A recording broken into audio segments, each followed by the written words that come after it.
Hello guys, hello everyone. I'm here to show you the XML insertion in the DB2. So I'll get the information from an XML file and insert this data in the DB2. To do that, we have two programs. This is the main program. This program will make the insertion, the DB2. Because of that, we have this kind of statement as exec SQL. But to get the information from the XML file, we have another program, subprogram here.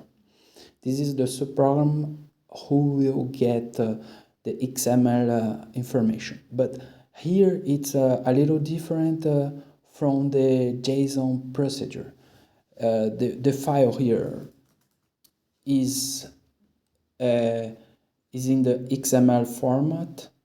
You can see here first name slash first name, etc. And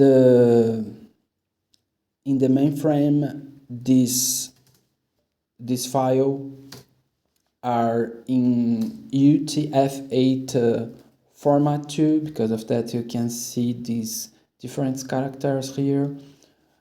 But to make this kind of insertion, we need to make the conversion. So we don't utilize the file as a UTF-8. We need to make the conversion to EBCDIC here. So to do that, we will get two functions. This is the first function national auth. This function shows the system the data. So they say to the system, look, the data is in the UTF-8 format. This is the number who sends to the system the format. This is the UTF-8 format. And after, to show the system what is the main format of the file, the program say to system, now you need to make this conversion. This is the function to do this encodage conversion. You need to convert this format in this format. This format is the EBCDIC format, and put the result in this variable. Now you can see here the length of the file is 25,000 characters, and the length of the variable which will receive the data converted is the same. After do this conversion, we call the XML parser, but it's not so easy as a JSON parser. In JSON parser, we say make this data and put this data in this table. Here, the things don't work like that. You need to create a procedure, a paragraph, and tells to the system, to this function, how to work with the data.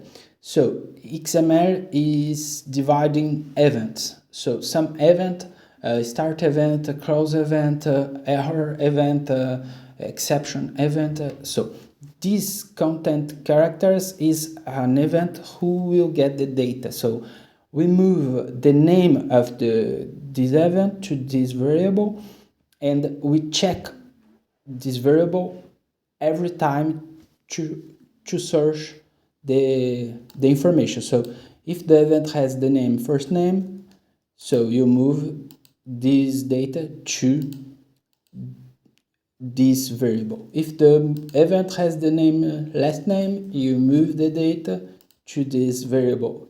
So this is how it works. It's not so easy as JSON parser, but it's not so difficult too. After do that, we'll have a table with that occurs 80 times, and all those information were parsing into this table.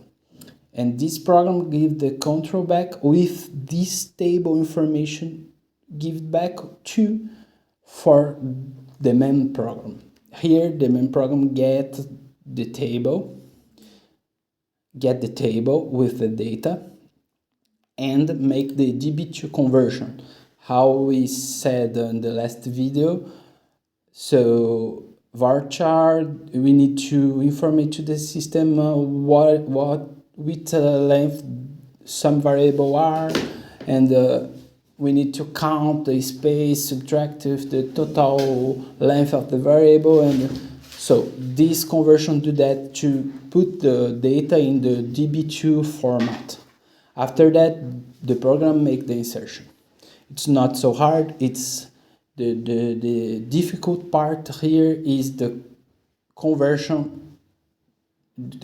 It's make the conversion the XML file into ABCD and gets the data from this file. How you can see in the GitHub, we have 8 files in XML format.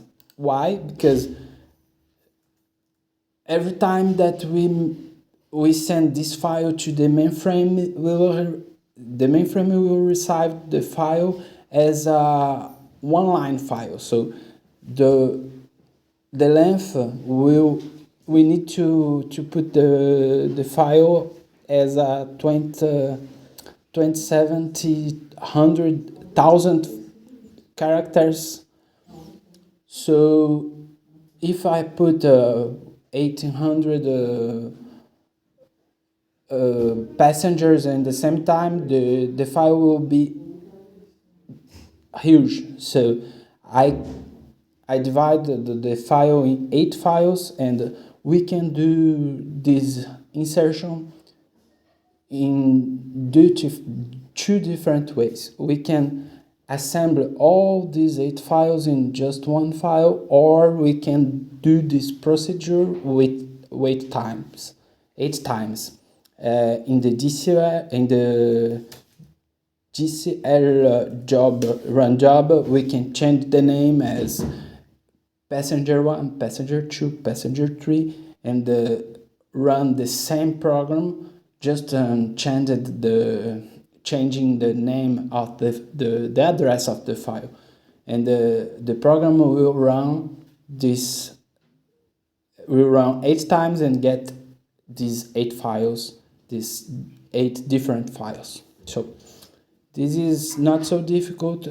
A part of we can say make the XML conversion is not so easy, but we can do that. It's not a big problem too. Thank you. In the next video, I'll show you some of the kicks programmation. Thanks.